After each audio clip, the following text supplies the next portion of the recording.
It's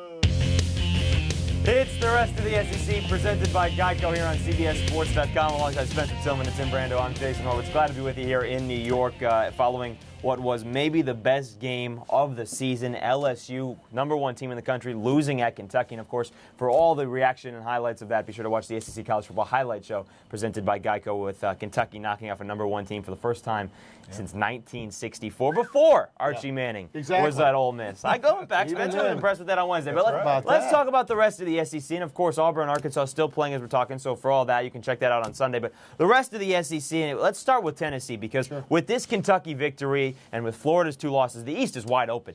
And Tennessee, for a while at Mississippi State, did not look good. But, Spencer, they got the victory.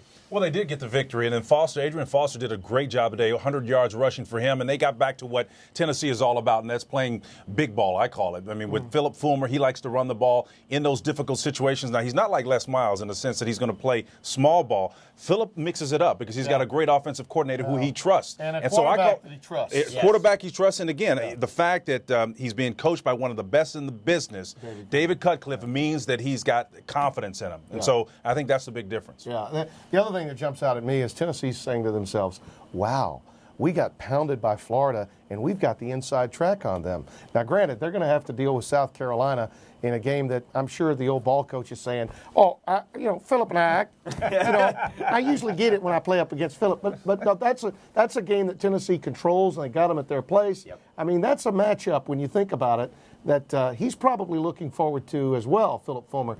So South Carolina's still in it. Certainly Tennessee is still in it. The Eastern Division is just a crapshoot, an absolute crapshoot right now. And don't forget that at the end of the season, they also play Kentucky in November. That's right. And it's unbelievable. Every game in the East just got elevated. Unbelievable. This weekend. Including Vanderbilt, because they're playing Georgia right now, and they're giving the Bulldogs all they can handle. Let's go to the West here because we thought it was LSU and everybody else. LSU's got a loss now, so it's not just LSU and everybody else. Alabama, 27-24, a controversial play at the end. Ole Miss had a chance at the end, but the receiver stepped out of bounds. It was a good call. It was the right call, but Alabama pulls out the victory. Receiver went out of bounds, illegal touching, came back in, but Alabama pulls out the victory. Let's take a look at the rest of their schedule here, because last couple of weeks, we've talked about it's not acceptable with Nick Saban in there to get $4 million for a 7-win season, for an 8-win season. That's the rest of their schedule. Of course, the third week in October, you got Tennessee, then the game with LSU that everybody's waiting for, and then Auburn, of course, at the end of the season. Alabama's problem is they can't close deals right now. I was talking to Nick earlier this week. He says that's their issue. The character of their team is not being able to close when they need to. A fair amount, more than a fair amount, of fourth quarter come from behind victories to do it, and they just haven't made it over the hump. So that challenge is still a big one for Nick Saban. If they had lost today to Ole Miss, he would have been hearing about it because they didn't look particularly good against Florida State. A loss to Georgia after what happened with Arkansas, you can accept that a little. But they couldn't afford to lose a game at Oxford. I'm telling you, Alabama family is not accustomed to losing to Ole Miss anywhere, okay? You just can't have that happen. The LSU game is clearly, that's the referendum on Saban. And he's going to be going up against an LSU team now that will have a sense of desperation in that game because they've got to win out if they want to play for the national title. And LSU's still very much alive for the national title. Yes, they are. But the one nice thing for Alabama is they have a bye before that LSU game. That is very important. It's big when you got great coaches. And certainly Nick Saban is one of the best in the business, and he certainly has plenty of incentive to do well. Yes, he does. Yes, he does. The emotions will certainly be riding high in that ballgame. Let's get to our stock up, stock down about the rest of the country and earlier parts of the day, earlier games. And let's start with we're positive people. So let's start with the stock up. How about Mike Leach at Texas Tech? They just put the hammer down on Texas A&M. Crabtree is up. Yeah, Michael Crabtree. He and Graham Harrell are probably the two most unheard of superstars offensively in the country. He had over 178 yards today. He's on pace to break at least 3 NCAA records, 2 of which held by my former teammate Jerry Rice. This guy's unbelievable. If freshmen were eligible for the Heisman Trophy because it's so wide open this year, I'd say he'd be in the mix. And Graham Harrell, we Colt Brennan on Friday broke Ty Detmer's career record for touchdown passes. Graham Harrell, because of the fact that he'll actually be at Texas Tech for a while, he may break those records as well. Let me tell you something. As one-loss teams go west of the Mississippi, Quack Attack is pretty good. And look out because they still have enough games in front of them. I'm telling you, along with California, it's easy to say USC, but they sort of struggle. And I know you got stock down to take a look at, but I'm telling you, Oregon, they're this close, stretching for the pylon from being in overtime and maybe beating Cal. They're good. They're real good. When Spencer and I talked about it right as soon as they lost to Cal, we thought they'd actually move up in the polls because they were that close to losing it.